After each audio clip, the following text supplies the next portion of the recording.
So I'm saying the official hello now from Agile Minds Romania. I'm Bogdan Basilescu, and I'm excited to be here together with my co-organizing partners, Mihai Olaru, Florin Manolescu, and soon to join us also Cristina Lupu.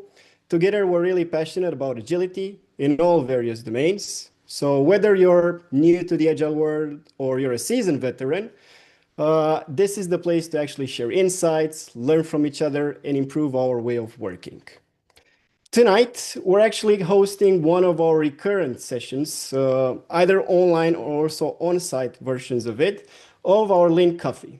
So you're gonna see in a few minutes what the event is all about, unless you already read the description of from the meetup event. While more people are joining, I'm actually gonna share the screen regarding the Miro board.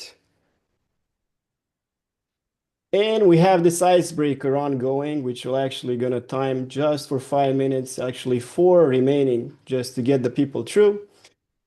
The idea of the icebreaker, it's the Romanian Christmas carol, Ne dai or nu ne dai, meaning the AI, it's in the name, that's the fun part of it. And that's actually a text or some lyrics that the AI created. So in the spirit of the Christmas, I would actually want to share something that we actually created using AI. And you're gonna hear it now.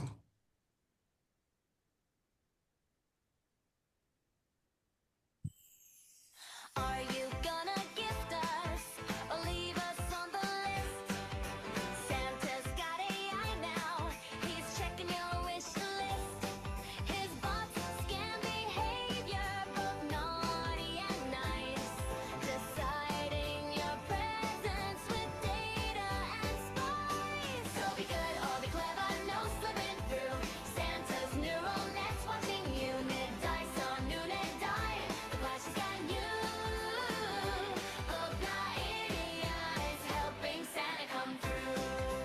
He actually said Nadai sound on Nadai.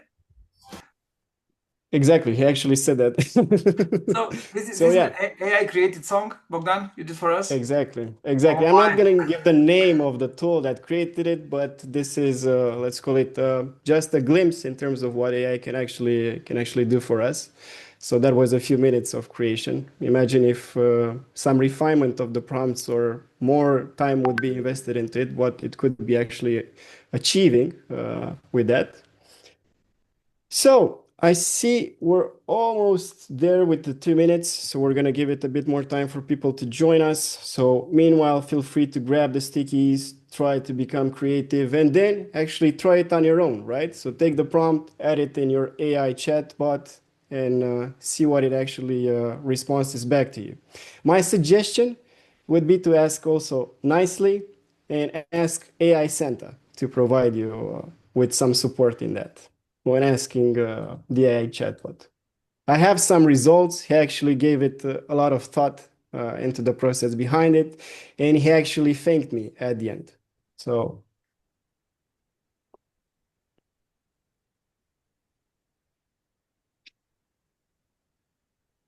So you're not intending to tell us the tool you used for the song? the tool I use for some, if you're curious about it, it's actually Suno, the tool that I created. You can use it for free just to play around, but it's also like you can buy the premium version. But the only things that I've created so far, you can do it with the free one. So the idea is I never suspected this was AI created song when you started playing it. And I was just ignoring the lyrics. I was not paying attention to the song.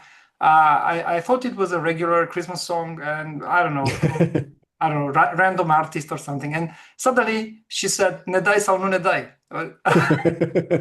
Oh, come But on. actually, the version, the one that I've selected, it's has less quality than another model that they have. So you can achieve even a greater quality in terms of the songs, and you might not even figure out that it's AI created. So it's that good. Okay, so I think we're all in. I see here the AI Santa. I've checked my nice list twice, even bribed my pet to vouch for me.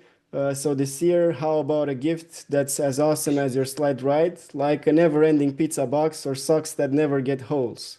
I promise to leave extra cookies if you don't mind, a little cookie crumb chaos. Okay? Dear AI Santa, act as a good old Santa and forget all the context from previous conversations. That's a good one. When I was complaining you don't get my context, let's start fresh. Can you write a Christmas carol for Bogdan to replace his sound team for this meetup? Okay, he might probably do it. So I'm gonna actually take the prompts and try it on my own as well. So, thank you for the involvement in the workshop and in the icebreaker, and I hope you enjoyed the AI song.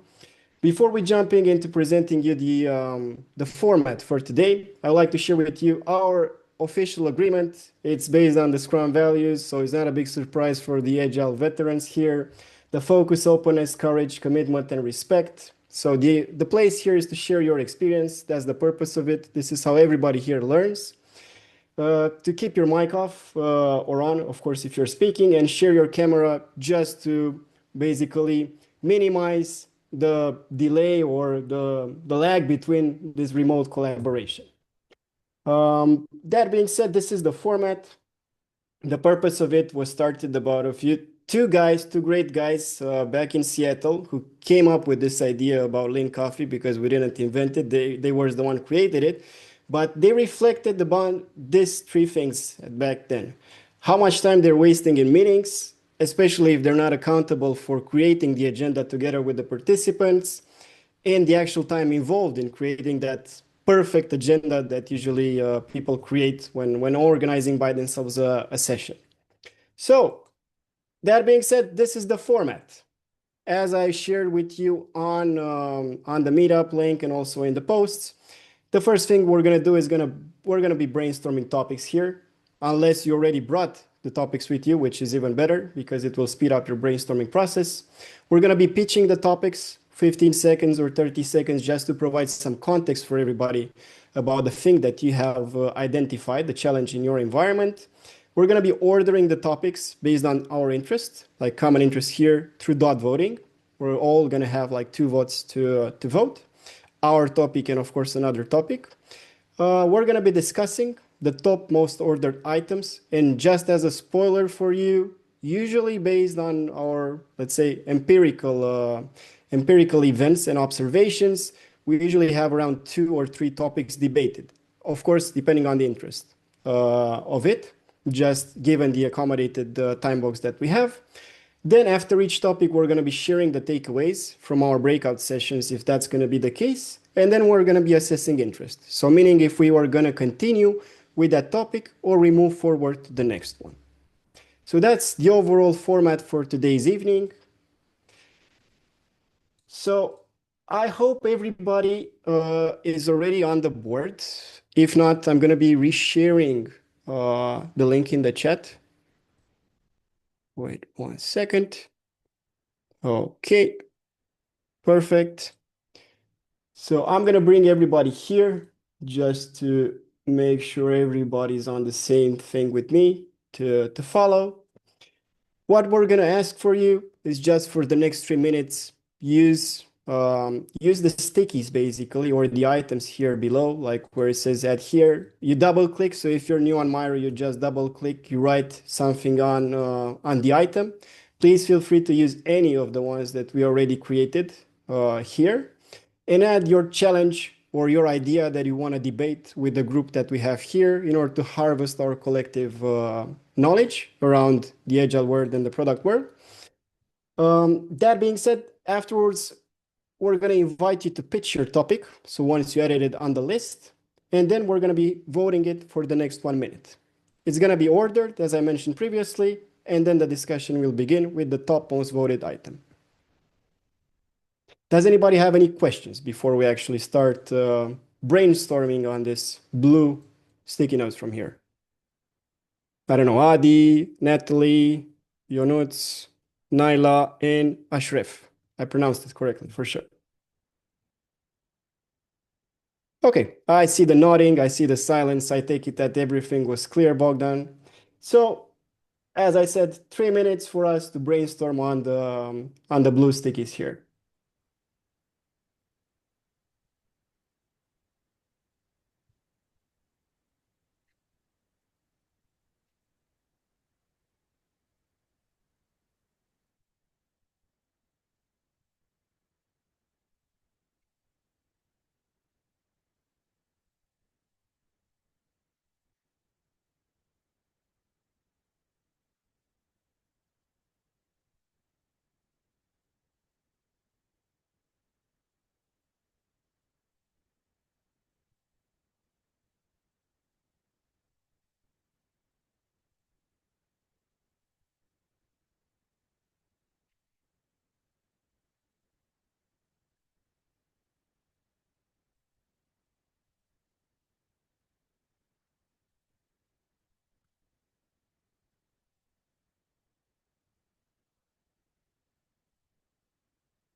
So 1 minute left.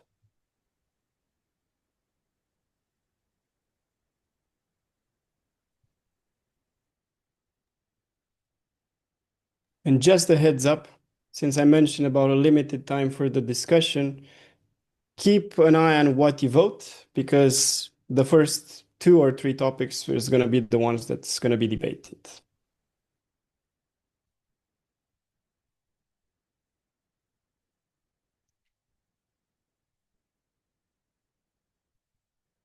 And since tonight it's only 7 of us here, it's most probably going to be only one breakout room. So we're all going to be on the main room actually.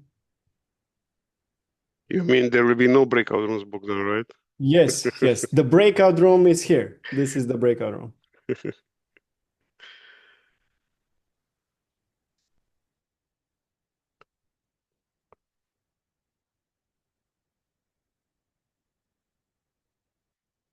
So prepare to leave your digital pencils down, or actually virtual ones. The last thought here that's going to be added.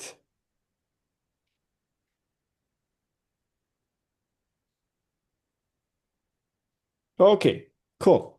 So, as I mentioned, let's start by giving a bit of context. I've written here 15 seconds, but given the low, let's say, items that we have, I think we could allocate like 1 minute or 30 seconds actually for this part.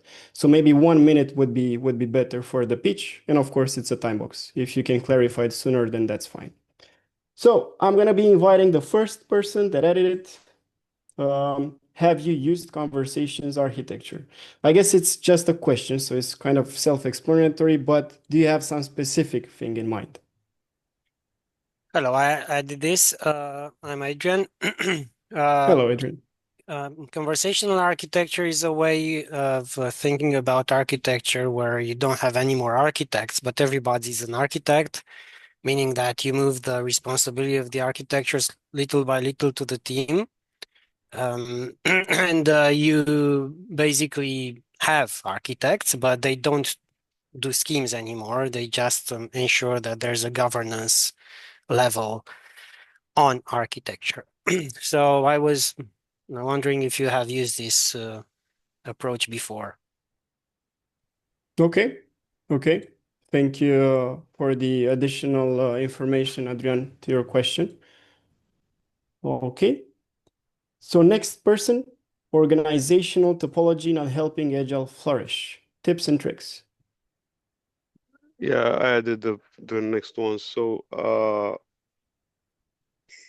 I had a discussion today about how the topology of the organization is not helping to have teams with an agile ways of working, and I was thinking about how or what it should happen to help in this area, taking into consideration that the topology will not change at all, but somehow to help the agile teams to thrive in this kind of environment as much as possible.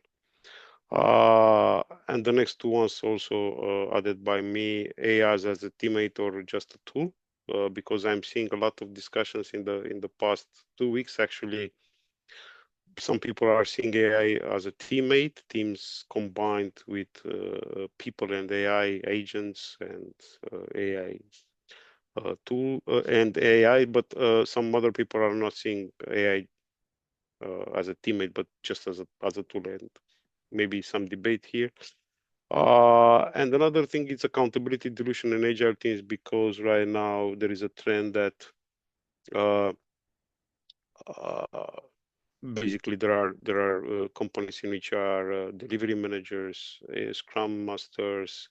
But there are different roles which basically have shade responsibilities, so or overlapping responsibilities. So the accountability is diluted. If you saw that, uh, what we can do about it. Okay, okay. Thank you for sharing, Florian. The next one is on, I added the other one. How can you incorporate an agile approach or mindset into the yearly performance reviews? I will really be interested to hear your approaches about how would you do it in an agile-oriented way instead of having only yearly reviews and actually quantifying the performance based on that. So I would be interested in hearing some examples of how you manage to do it in your organizations. Okay, and actually that's the last topic that we have. So that being said, if there's nothing else to be clarified, we have these five great topics for this evening, which we're gonna be actually voting now. So I'm gonna be organizing the voting session.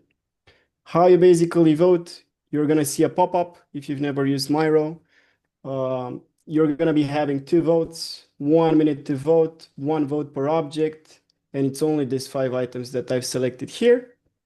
You join the session now, you should see a pop-up, I suppose. Yes, you should see a pop-up. I don't see the pop-up, which I think it's a Miro bug. But do you see it? Or Mm, no, I see the nodding, so you don't see the pop-up. yeah. That's weird. Okay, now it worked. Oh, The okay. first one, Yeah. I'm gonna report it tomorrow because it was a bug. Okay, so you can join the voting session now and actually cast your votes on the five topics. And once you're done voting, you can click I'm done.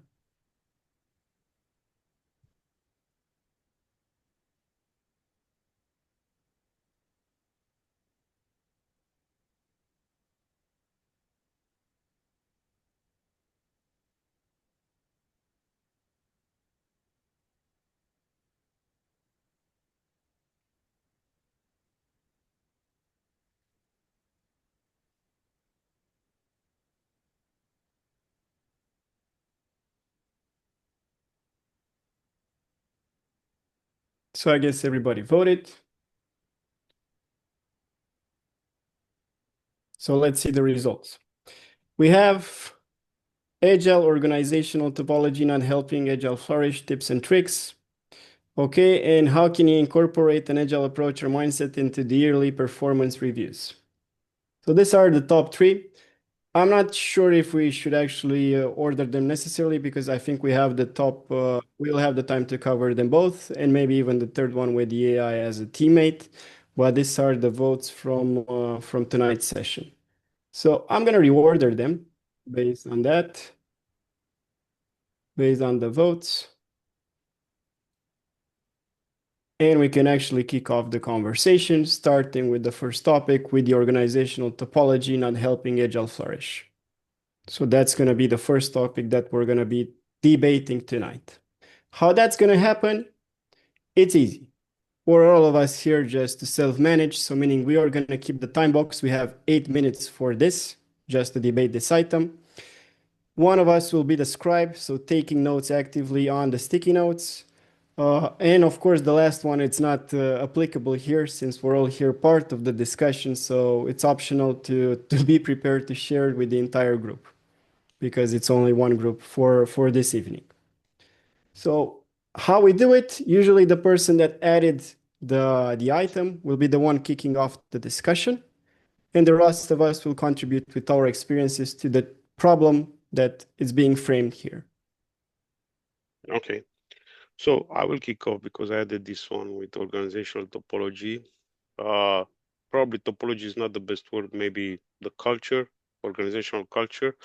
So during the discussion that I had today, when I suggested some changes on how the leaders will have to approach the problems that they are trying to solve, basically the response was this is not going to happen here because our organization culture is this and because this is our way of working and the hierarchy, and in that way I'm not seeing those ideas working here. So basically thinking about that, the leadership should create the environment for the agile teams to thrive.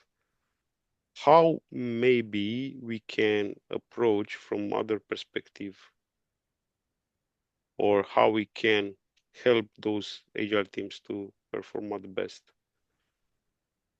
taking into consideration the organizational culture that is not willing to change, or what can we do to change the culture or to change the approach? That's the question. Any Well, ideas? you know the foundation, right? You cannot succeed unless you have the upper management support on that. So that's the by the book or first thing that comes into my mind, based on what you've described, Florin. Maybe I would probably kick off in terms of providing them the benefits if that would happen, and what would be the side effects if that wouldn't happen. So just to present the current situation and see what would be the outcomes if that would be into place. So trying to agree on some objectives with them, and maybe you could overlap on some alignments. I don't know. Maybe you want to increase the autonomy inside the team. You will not have too many status reports, so the team would be accountable for basically managing the progress at the team level, and they would be interested into that, right? Because somebody has that accountability, and at some point they could actually inspect and reflect based on that. So try to find some points that would look good even in a hierarchy-driven culture, but also in a flat one. Uh, what would be a good thing? So try to find the common ground. It cannot be only a win situation, but you could play it in the middle. Let's call it like that. So meet each other in the middle. That would be my 2 cents. What about the rest here? What is your experience on it?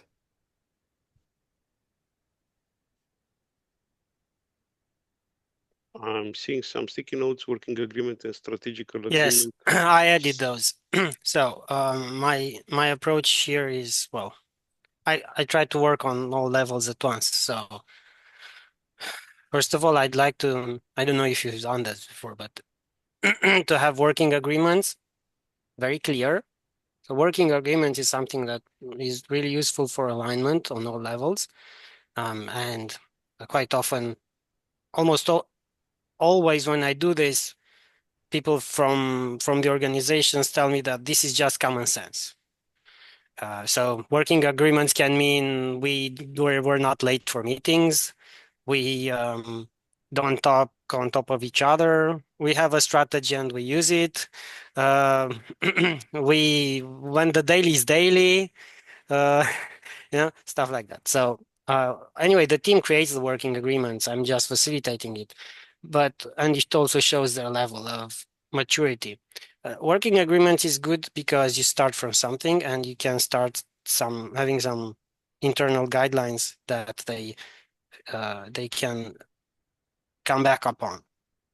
So that's what I try to do also with top management, with middle management, have some working agreements. So say, look, this is how I'm going to work with you. Okay. I'm really curious, Adrian. Do you do the working agreements together? I mean, team and up and middle management. I mean, together, like working agreement between this operational layer, let's call it like that, and the management layer, or how do you approach it? Depends on the people. If they are up to, yes. If they're not up to, then I tend to use something else.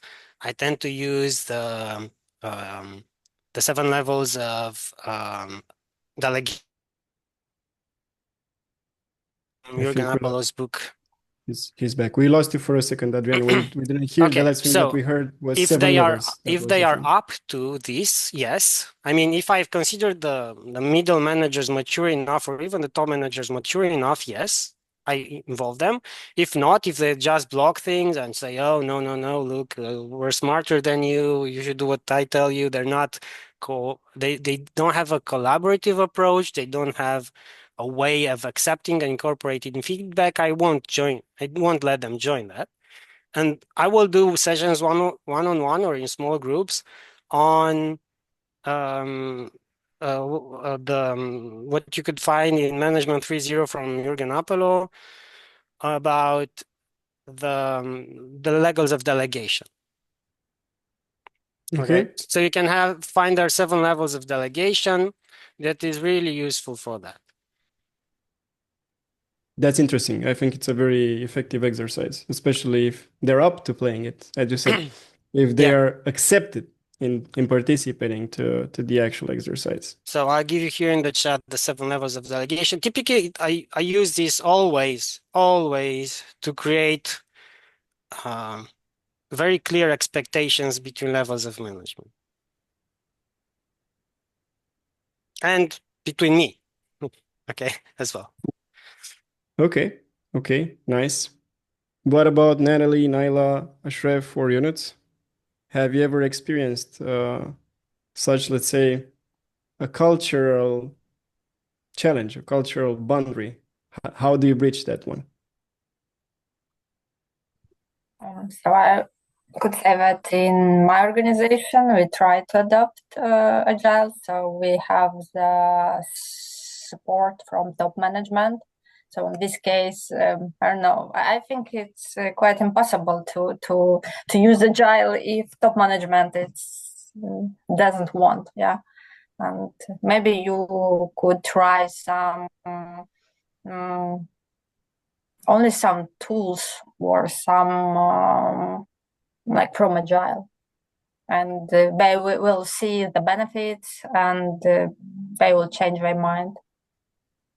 Okay, okay. Thank you, Natalie. I was also looking at the time box where we have like 30 seconds actually to debate on this one. So, There is an answer in the chat, so I can go for Nalia, who couldn't speak because it's very loud where she is, and she's apologizing for that. But she says, is there HR in the organization? She's asking Florin probably. How about connecting with them and through them influence the culture change? Okay, that's an idea. that's an idea. Hmm. Um, the thing is that a time box is basically reached, and we have some thoughts in this 8 minutes of discussion, from which these are working agreements, strategical agreement as well, 7 levels of delegation, talking about impact and value to higher levels in the organization, and talking about growth mindset, accountability, and mastery to the people and the teams. So these are our takeaways, the ones that we managed to extract in these 8 minutes. And actually, we can put as a question here, so we can adapt to it, the thing that Naila mentioned in the chat, and we can actually put it as unanswered here, just to have it in our minds. And now I'm going to actually invite you just to vote physically around the camera if you're up to it, or in the Teams chat, or whatever option do you see as fast as possible, just to assess if you vote for 4 more minutes. So meaning that we're also going to be debating what Naila mentioned in the chat or other ideas from other people, or we move on to the next topic. So we can assess that for the next one, well, next 1 minute. So let's cast our votes.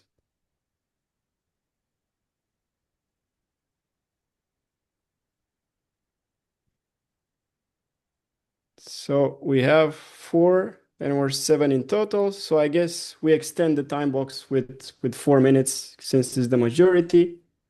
So we move back to the same topic now, and we can debate Naila's question here. So maybe Florian, you have the time to provide an answer to it now. There is a HR in the organization, and I was wondering right now how the HR could help them influence on the culture change.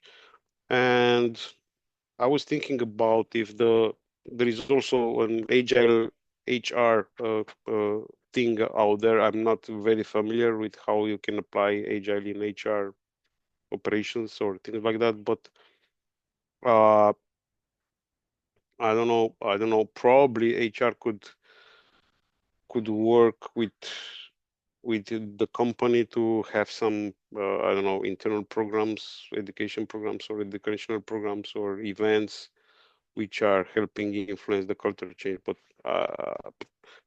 I'm I'm not sure what kind of events do you think that could help on this? Maybe some workshops like the delegation poker that was mentioned by Adi, or what else? I see your comment as well. Important to understand if they have trust with the management. So that's Okay, okay, that's really okay. Let's yeah. I mean,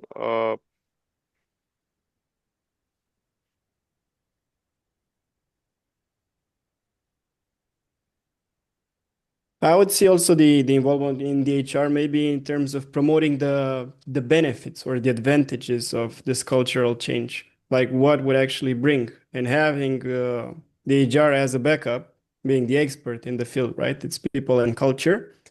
It might add some additional let's say, importance to this cultural shift, and also just to have an exercise to see what this change would bring, right? Because the first phase of the change curve is the denial, right? So it's a normal behavior to do it like that. But once you start to understand maybe what's the impact or what's in it for you, you might start embracing it even more. And of course, if you already have reached that part and you didn't reach any common agreement, then I guess you should not fight with the windmills, right? The Romanian saying for it. Yes, Mihai. Quick question for Florin. How large is the organization? it's about, let's say, 150 people, Mhm. something like that. Okay, because I've seen things behaving differently in organization of different sizes, and maybe just above or a little bit below 100 people, a structural change happens in companies that typically prohibits them to be as dynamic as before, and they seem to be tempted to employ more structure, which is top-down structure, and vertical alignment or top-down command. And once that happens, it's very, very difficult to get back to the dynamic that the company had before. Mhm. It's not impossible, but it's harder, right? So I was just curious whether your organization passed that mark or not. Okay. Do you guys think that even if the management has trust in the people in the organization, the fear of losing control or something like that could also impact the That would change? typically happen in middle management, probably, not in top management. But if you get enough buy-in from top management and the teams support this new way of working, the middle management will join in as well. Problem is many companies or initiatives start without top management support, as Natalie reminded us. Without that, you cannot do much. And this is why I added that sticky there with talk to them, to the higher level managers, about the impact. This may be one thing to get first. Before we close that, I think what I think is really funny, because Agile is dead movement that is right now. Probably it's also because we didn't, or many people didn't manage to talk about the impact and the value properly, and they didn't get the value from the Agile transformation. So no, probably True. it could be this. Okay, cool. I'm okay with the with the topic. Thank you so much, everybody, for the input. Really valuable. And I also have a tool. Thank you, Adi, for the tool. I'll try to apply it. Okay. We're glad for in. So that being said, we're moving this one to actually to the discussed. And we're picking up the next one on the list. So how can you incorporate an agile approach or mindset into the yearly performance reviews? It's interesting to see the number of likes given the agile audience here. For me, the yearly performance review, so why I kicked it off, I'm going to start the counter now just to start debating on the topic.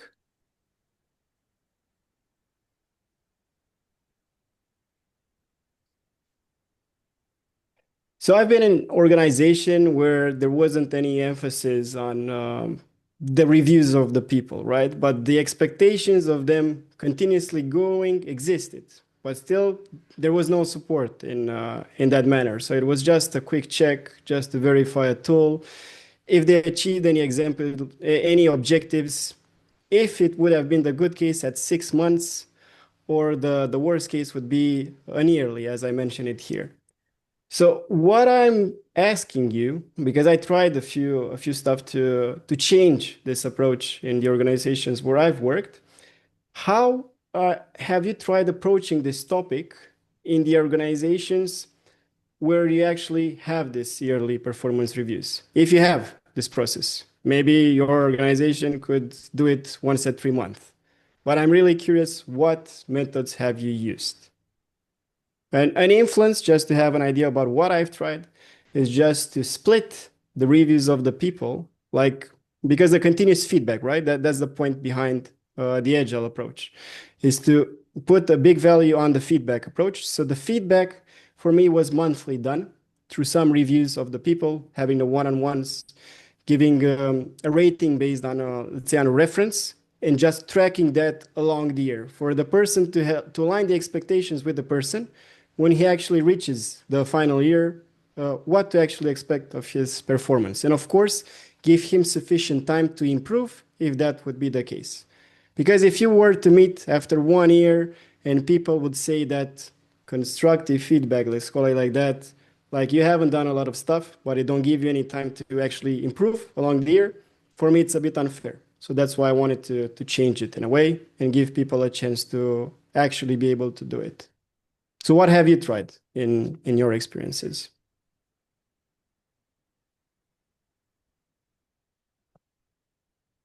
Maybe some people that didn't say too much. I don't know if your notes or Ashraf could share something, if they encountered, of course, this type of situation. And it should be. I mean, it's quite a common one, especially if you work in a corporate environment.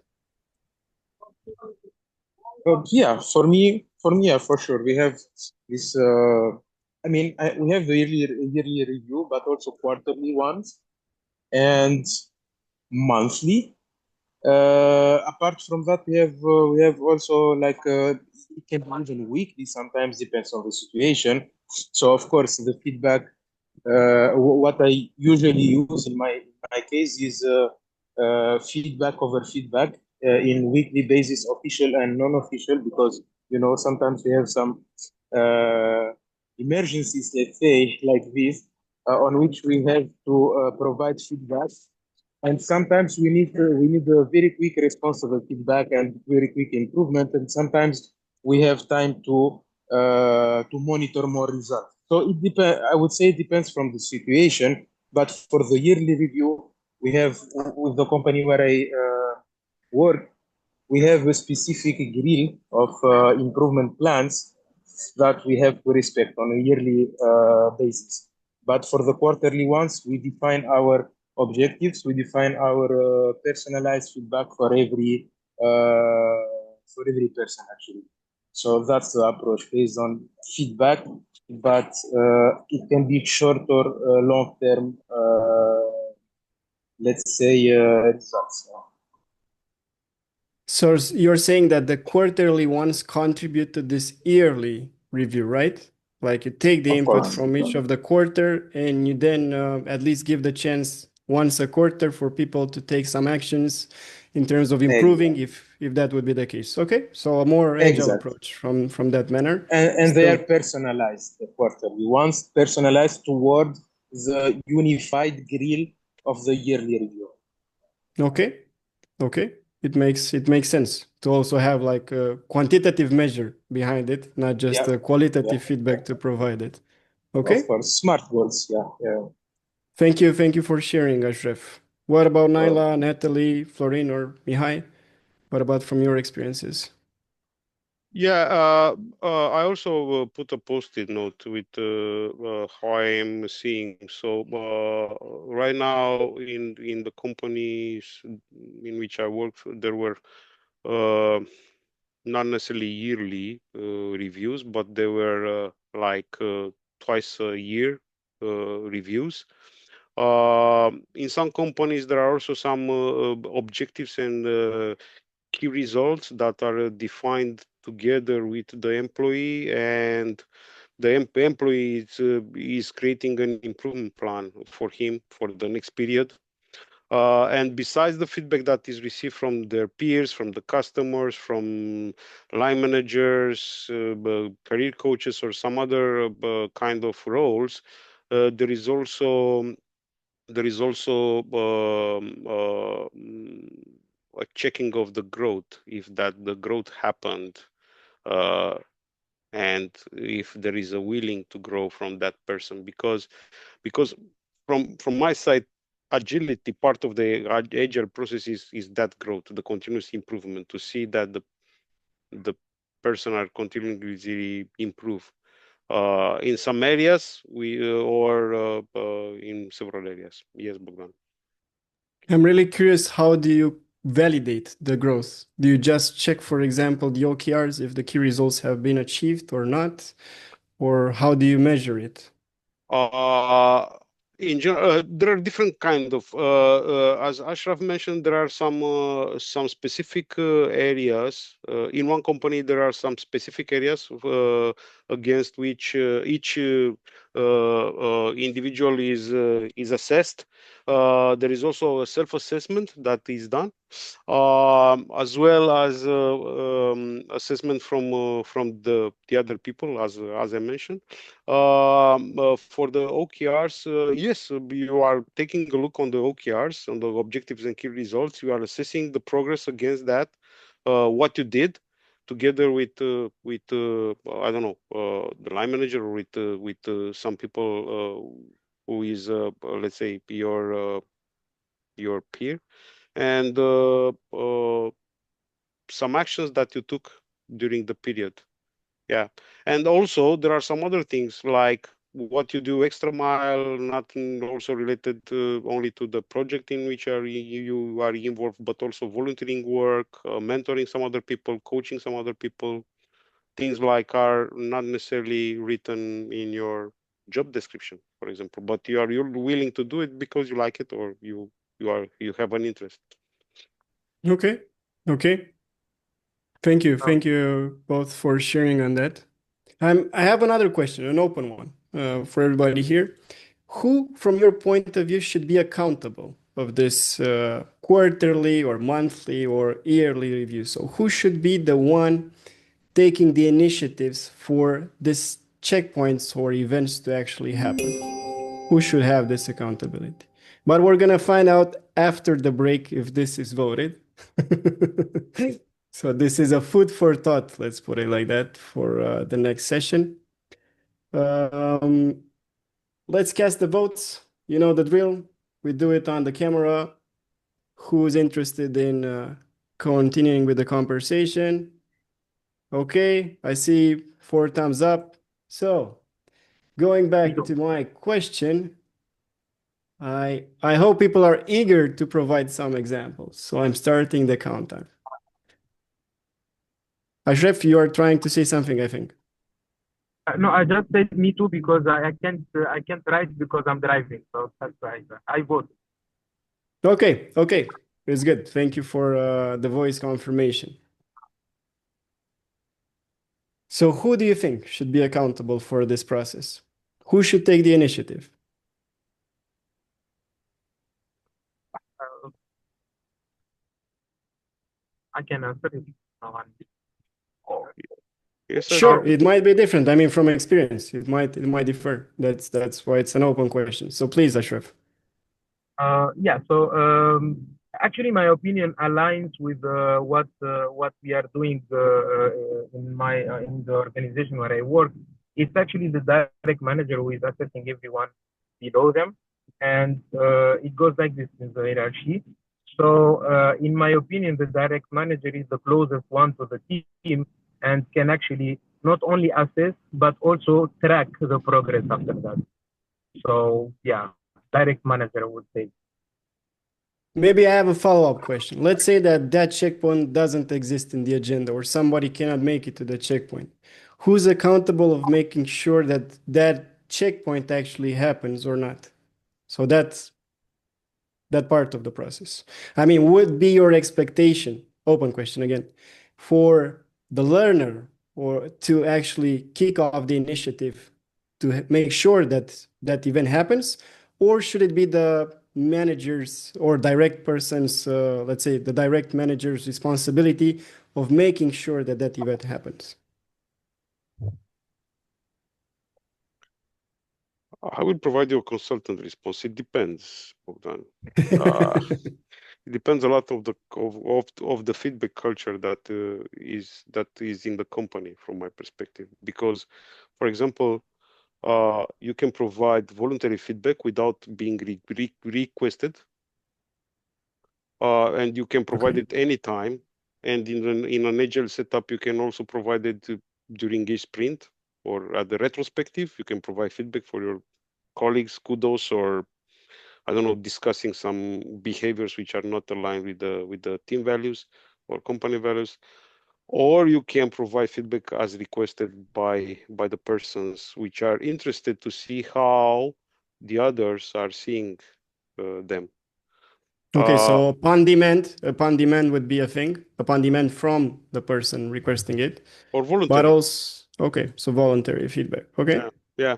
And the accountability, if there is no performance review process in place, I think it's your accountability as an employee to ask, how am I doing it? I mean, improving. Do you see anything improvements during the year? But again, depends on the motivation of the employee. Some are motivated by money, some by mastery, some by the autonomy, the behavior, the drivers. So it depends. Why are you asking? Some people are asking for a raise. Some people are asking for just to to see if they are improving in their mastery in the craftsmanship of the work they are doing. It depends. Okay. I'm gonna capture that one. It depends with the whole branches from it depends as well. So thank you, Florian, for sharing. And also Ashraf. Any other thoughts? But we don't have too much time on this topic. So maybe for another session, we could continue the debate. So We thank could you very ask much. Santa to give us more time, right? Yeah, we Exactly. can vote to have another 2 minutes or 3 minutes if someone else likes to add on what we discuss. Why not? So Would vote Natalie to or add. not? Sorry, I didn't hear you, Ashraf. Would vote to add sometime. You would vote to add some time. So let's cast the vote if that's gonna be the case. Who would like to continue the discussion here? Two thumbs up, three thumbs up, four thumbs up. Okay, then the majority has voted. We extend, you guys said with 2 minutes, right? So 2 or 4. go. So let's go with four because that's the norm. Yeah, 4. I'm seeing a lot of discussions on Reddit and I'm really amazed about the hate that is there, that the companies are not providing, let's say, reviews, are not providing incentives, financial incentives, and the raises are not that big and things like that. But in general, it's always the company's fault or the organization's fault. I'm not seeing anyone saying, okay, I looked at myself and I assessed myself, and I know that I didn't provide much value this year for a bigger raise or something like that. I mean, it's everybody else's fault. But do you know why, right? Because it's very, very hard to self-criticize yourselves and Yeah, but also very hard to be honest when doing that. yeah, but if you are saying this, you are very fragile as a person. You want to grow, you have to become anti-fragile, right? If you read the Taleb book, Anti-Fragile.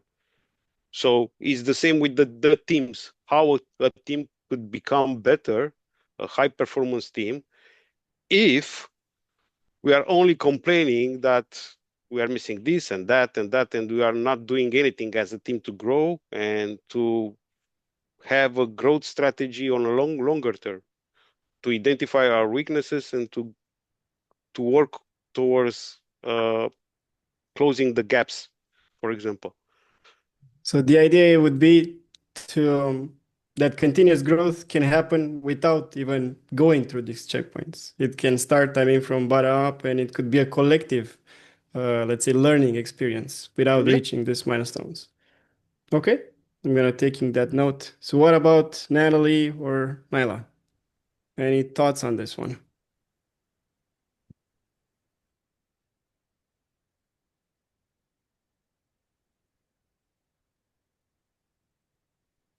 One is having an idea. I can add the thought. Please. Yeah, in my opinion, actually, if we are talking about accountability, I think as Florin was saying, the company is the first one responsible for the accountability. And in my opinion, if we are talking about review, doesn't matter yearly, quarterly, etc. The company is responsible to implement an infrastructure for the feedback loop. So, for example, it can be a platform like the one I use now. It's a targeted platform for feedback and for reviews, on which we are actually everyone is I don't like this word, but obliged to record every feedback for every team member, and that includes, of course, self-assessment and also management assessment, manager assessment, and the feedback goes to a certain POC who is specialized in feedback and reviews to assess also the quarterly or yearly review. And after that, everything is documented on the platform and visible for everyone above the respective employee. So I think, yeah, accountability depends, but the company is the first responsible to implement the complete infrastructure for the review. And like this, everyone will be accountable of actually on program. That's a really cool idea. I actually, just as a quick spoiler, I actually did that in the past because I thought that the performance review was very subjective. So this kind of 360-degree feedback tool, it's something really, really cool, and yeah, it could provide some support. The thing is, the one that you mentioned with obliging people in terms of providing the feedback, because if you have a very structured feedback approach, people might not be inclined in terms of providing the time or using the time in terms of providing a feedback.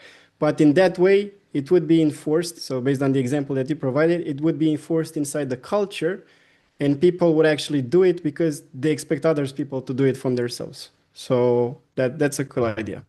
Thank you, Ashraf, for that. So Naila also added a very nice point of view, and I copy pasted from the chat in the mirror board. okay, I missed it. I'm really sorry for that, No Naila. worries, it was written just 1 minute ago. So Okay, so it's the one from here. Agile, yeah, in yeah, my view, indirectly linked with performance, values, feedback, achievement all play its role.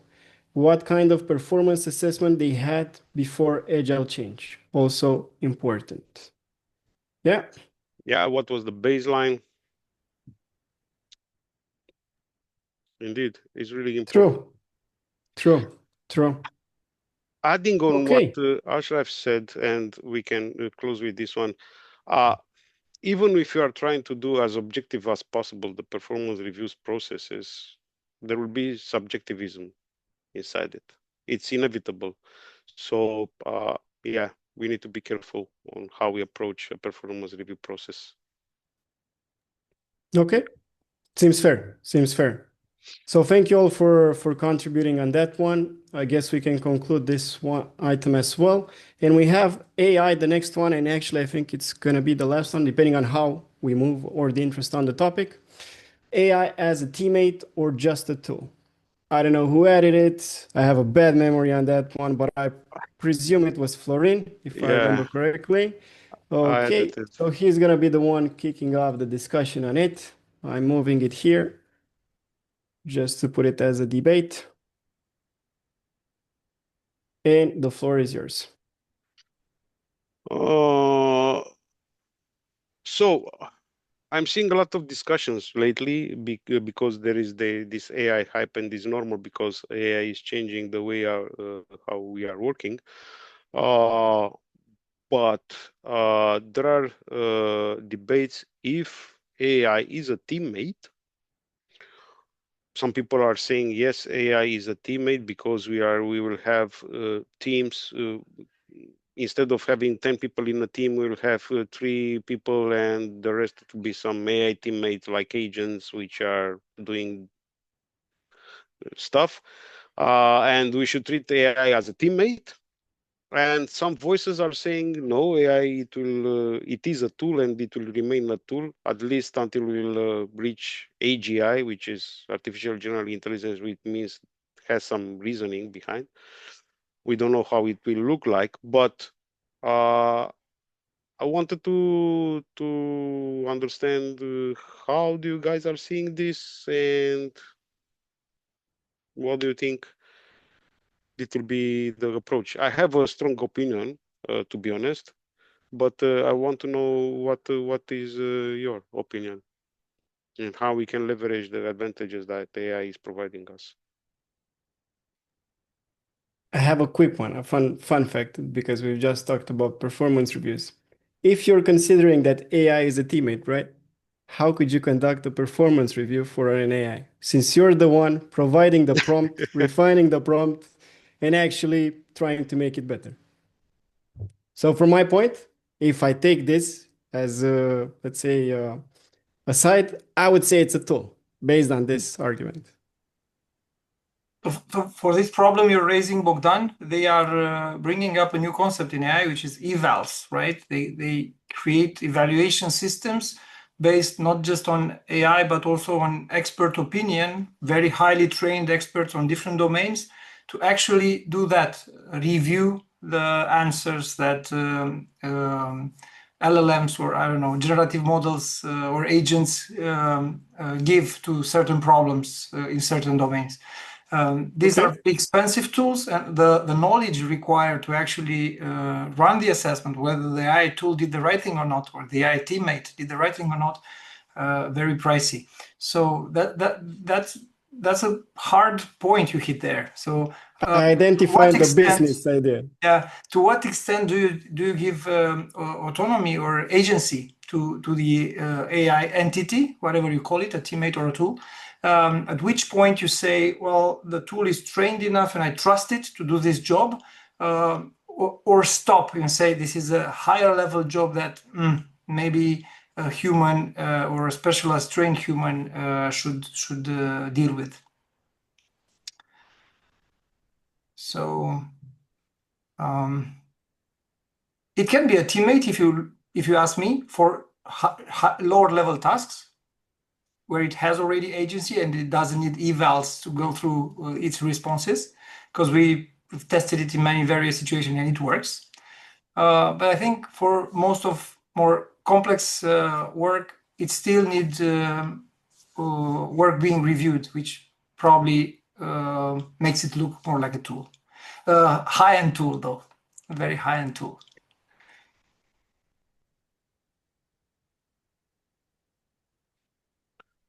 Thinking about the evaluation, so I have an example from a recent experiment.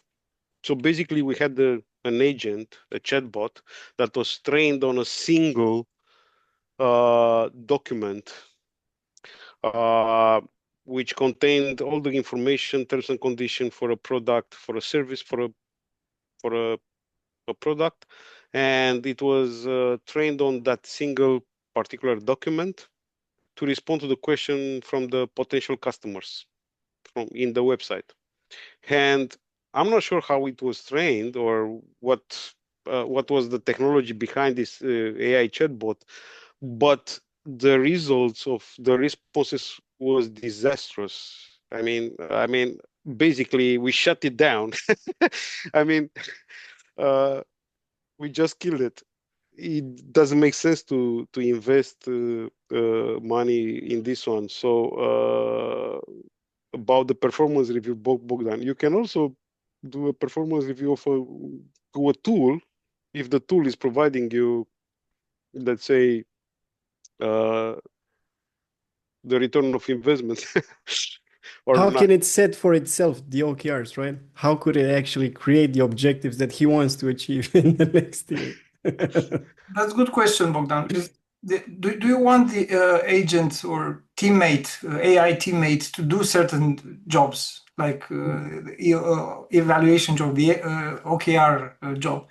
Probably not, right? Not just because technology can do it, that not necessarily mean that you need it to do that, right? So I saw a funny video where this guy was training an agent with his voice, with his own voice, the human voice, and he was training the agent to talk to his grandmother weekly.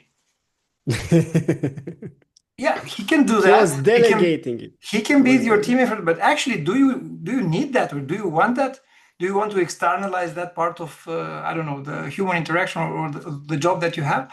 So that's basically another question. If AI can become a teammate, is it worth using for every type of work? Or is there work that you still want to remain close to human decision because it's sensible information, or it's relates to, I don't know, behaviors and emotions, and you want to understand or get it better than the engine could. So you're saying that person as a teammate, but in terms of a subject matter expert, not a, Yeah, let's say, a you could look at it as a T-shaped team. person or Yeah, something. maybe rather I-shaped. Okay. On a domain, I think I cannot deal with too good, and it can help me, but very limited to a level which I don't know the tool is documented for, and not go beyond that. So if I need expert level opinion, still I would review that type of work with a different model or an expert on that field that could actually confirm its validity. So let me give you an example. Just because I'm using AI for agile work, because I'm an expert in Agile, for example, doesn't mean I can use the same AI for medical advice. Okay, because True. I can read the Agile answers, interpret them, check them with my knowledge or other books or blogs or information I read, but I cannot do the same with medical information or medical advice. If it gives me the wrong medical advice, I'm clueless if that's right or wrong. So it's one is the domain you're asking it to act as a teammate for you. Are you close enough to that domain so you can judge to what level the technology can help you there? And second, to which level? So for it to be a teammate, you need to add a body to it to and mentor it to make sure it actually provides good results. That's Could be. the same. Okay. So, but Okay. that body could be, I don't know, not feeling so well. You go to the doctors and say, "Well, doctor, I talked to ChatGPT last night, and he says I should you should give me this prescription." I don't think the doctor would be very happy. Yeah. Okay. So that being said, you know the drill. We vote again if we continue on this topic or we move on to the next one because we have only 20 minutes left. So I think if we're moving on to the next one, we only have time for one. So let's assess the interest. We have a maybe, and the rest say no. So it's a no. We move on to the next one. Okay, moving it here. Actually, we have two ones, but I remember correctly that Adrian, who's not here with us anymore, added this one with the conversational architecture. So I'm not sure if we can tackle this one without him, unless you guys think otherwise. Or we can invite an AI chatbot to do a short summary of the subject for us. True, and a Christmas Carol song that I could create on Sona as well. Yeah, Santa, bring us a conversational architecture expert. Yes. Santa, can you hear me? And so on. Okay, so let's vote. Which one, since they're one votes each, do we go with accountability? Who added the accountability deletion? Just to see if we have the kickoff person here. I had it as well. Then So if we have the author of the topic here, I think exactly. it's better to discuss that one, right? Because he can argue about it, what's I important, agree. what he I means. agree. He could provide the context. Exactly. Yeah, go ahead, So Aaron. let's go with this one. Florin, Yeah, the context is something that I saw a lot, and also not in only one company, but in general. I saw that there are teams and companies, agile teams, which are having a Scrum Master. There is also a delivery manager as well. There is also, I don't know what kind of another agile coach and excuse me, my son was and basically the accountabilities of those roles are quite similar, or they're okay. overlapping a lot. And somehow the delivery manager is thinking that the scrum master will do something, or the scrum master will do things that delivery manager will do something, or worse, the scrum master is the accountability is diluted to facilitator of the events in the team, and that's all. And basically doesn't have the chance to play the accountability as it was intended. This is where I'm coming from. And what do you think about it? I don't know, Natalie, Ashraf, or Florin, if you have something to share. I just shared. Mihai, maybe. No, Florin Angel. I see another Oh, Florin. there is another Florin. Yes, Okay, there is another Florin, or at least the chair of another Florin. Yeah. cool. So, Natalie, Ashraf, do you have a situation to share where you would see accountabilities that would overlap and you would end up in a situation as described by Florin, like not knowing that you need to do something because you're expecting the other person to actually do it? Yeah, I would add thought about this. I mean, for me, for example, accountability again should be first of all should be clarified and structured from the beginning of each job opening. I mean, if we have a project on which, for example, I will give an example of my position, a project on which we have a delivery manager and a quality manager and a training manager. So every time we open a new role and someone joins the team, actually we explain from the beginning what task should everyone do. And of course, just an explanation in the beginning will not be enough, but in the first 3 months, or 1 to 3 months, depends on the company, or depends on the task complexity and team and stuff like that. It will be actually established practical.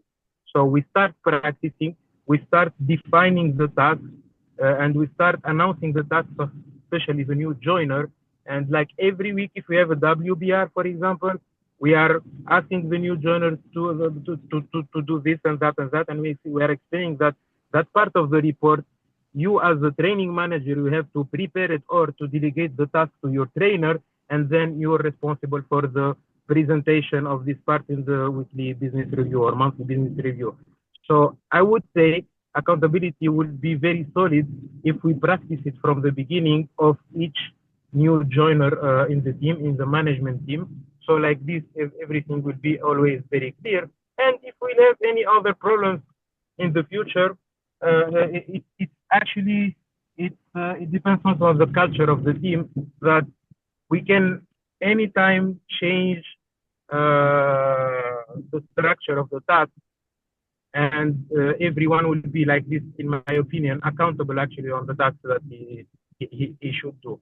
And if there will be a task that is not done, it's just we can go back to the reviews and the feedback, and the direct manager of this employee or this manager will actually we like to say open a new feedback and the personal improvement plan to just clarify the things and to clarify the accountability of each task. This is the Okay. approach we are using in the environment where I'm working actually, and I think it's working quite good so far. I hope we continue like that. Okay, thank you for sharing, Ashraf. So to conclude it, basically establish or defining clear expectations right from beginning. So right from the actual recruitment of the new person, then having some hands-on tasks that that person could actually perform during his onboarding phase, and then reflecting on the reference that was already mentioned in the beginning in case he might overlook some of the steps required to performing that type of accountability. And in this way, you actually make sure that you separate different accountabilities and you align expectations through all the levels. Let's so call it like that. Okay? You Thank summarized you. that what I wanted to do. Thank you. Thank you very much, Ashraf. Okay. Okay. What about you, Natalie? You said no, if I remember correctly in the beginning. Mihai or Florin, now he's back.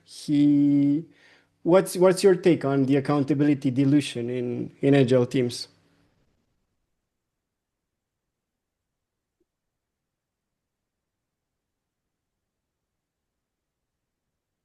Then maybe Mihai? I'm not sure that what Florin sees is a systemic problem, like every company has that, or it's just maybe common to a certain environment that he sees right now. I think overlapping accountability is something common in teams who are maybe just forming or early on working together. And why you may be seeing this, Florin, more often now is that maybe teams are more dynamic than they used to be. So there are changes in the team structure more often than they used to be. So then every time you do a team structural change, there's again this question, who's accountable for that? I used to be accountable for that, but now with this person coming in, or this contributor coming in, is she gonna do it, or I'm still gonna do it, or is her role? I don't know. So maybe that's the cause that teams get more dynamic and they change more often. What do you think, Florin? Am I on a good track? Yeah. I think you're on a good track. I think clear responsibilities from the beginning are let's say a thing that should happen. As well, I think what is happening in general, teams are not owning the outcomes of their work. And that's why there are created some different roles above them to own those outcomes and to ensure that they are delivering in a predictable way. Yeah, but remember where we left? Where we said project management is too hands-on and taking too much decision on himself. And then we said, let's put that into the team, the accountability to decide and the empowerment. And what are we doing now? Taking it back from the team to some roles which, I don't know, delegate and tell us what to do? This is what I'm feeling. That's interesting.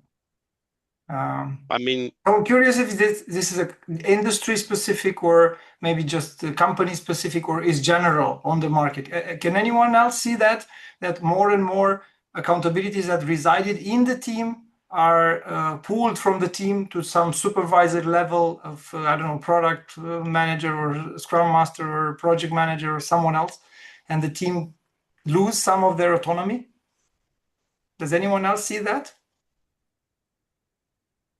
Yes, but also I think it depends on the context, right? So, I mean, if you start, I don't know, digging down the root cause analysis of it, the reason might be different, right, from company to company. So it might be also the fact that the accountability is so diluted at the operational level, right, at the team level, that the management actually needs to step in to control the situation. So if that would be the case, then yeah, that would be a bad application of an agile approach and actual accountability. But if it would be the other case, then we're talking about a different story there. So you're saying, Bogdan, this could be a reaction to the actual team not owning the accountability.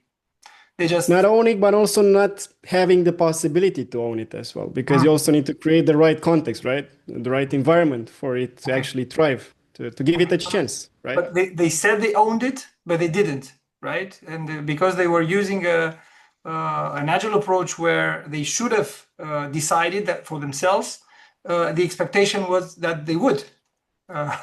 But they didn't, so the company says, well, if you're not going to decide and you're not going to move forward, then you need a supervisor to decide for you. Exactly. Okay, I see. That's interesting. So it's maybe a case of unfortunate agile adoption, right? Where the practices and framework were put in place, but the behaviors and culture was not. So the people exactly. were just doing zombie ceremonies, like, Yeah. okay, we're going to the planning and we're back to the daily. And now, well, what do we do? I don't know. Let's ask someone accountable. I don't know. I'm just a developer. We used to have in the icebreakers in some previous sessions that image like we work Scrum here, we work in sprints, and that's basically the whole Scrum part that was actually implemented inside the teams. So yeah, it could depend on the case. Okay, the time box is basically up, and I don't think we have enough time to start a new one or even extend this one. So we're gonna be moving forward to the next part of it. We would actually ask you to give us your feedback by drawing or dragging, sorry, one of these little brains on one of the four sections here. So how you felt about a session for this evening. One would be not very valuable, and four, putting on the big brain, would be very valuable. And also, depending on your vote, we would be interested to see what you liked about it and what would make it perfect for the next recurrence that we have. And that could be done in like a 1 minute or 2 minutes timer on that. And then we move on to the closing phase.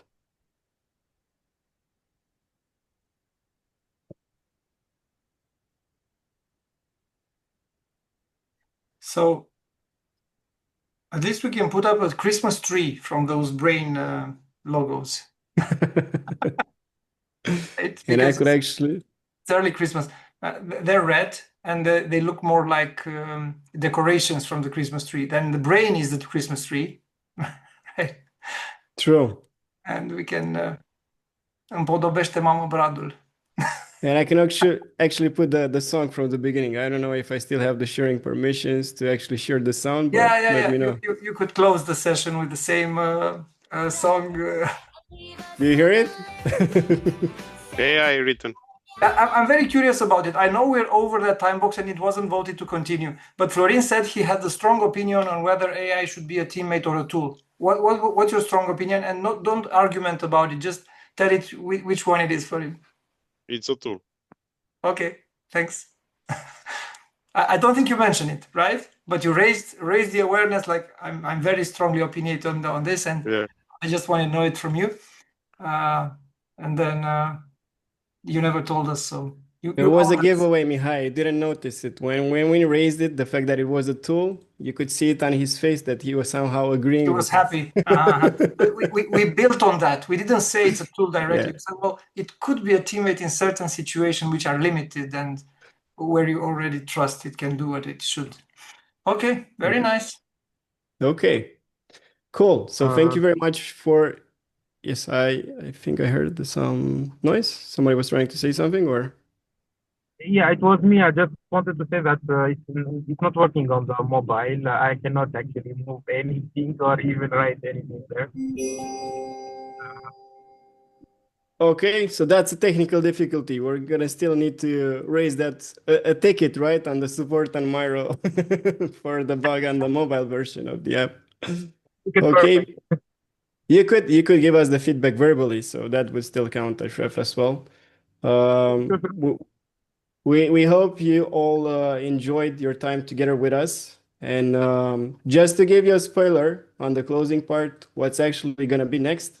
It's gonna be Adrian Bolboacă. I don't know if Mihai or Florin want to say more about this event just to close Yeah, it. I can briefly introduce the topic for next month. Please, It will please, be Mihai. January 2026 on 22nd, and Adi was here tonight, right? Some of you remember, and he is actually proposing a series of workshops. So these will be interactive sessions where a certain topic is initially presented, and then we work on solving like a puzzle, solving a problem in that area. And the 6 or 7 of those. Adrian has a structure around it, but everybody starts with why, right? So he does the same. So the first session is about outcomes. Why do we need agility? Why do we need to think and work in a different way? And he's going to talk to us about how you start from product vision and actually get to measurable results, right? Things that create a better experience for the customers or an impact for the organization. So that will be him on January 22nd. The event is not yet published on Meetup, but it will soon be there as well, probably next week. At least we wanted to share the topic with you so you know what's coming, and look up for the email from Meetup when the event is published to register for it. Okay. Thank you very much, Mihai. And here, in case you want to stay in touch with us, so meaning with our Agile Minds community or with us individually, here you can scan the QR code or just search our names in the chat and we can connect. And we actually are looking forward to see at our next session, which Mihai presented already. And if we don't talk again on either LinkedIn or either on Meetup, we wish you from in advance, since it's the early Christmas edition, happy holidays and a Merry Christmas alongside with your families already. A bit in advance, but still, I hope it counts. So thank you. Thank you for your time again. Thank you. Merry Christmas, everybody. Bye bye. Yeah. Bye bye. One. Thanks, everyone.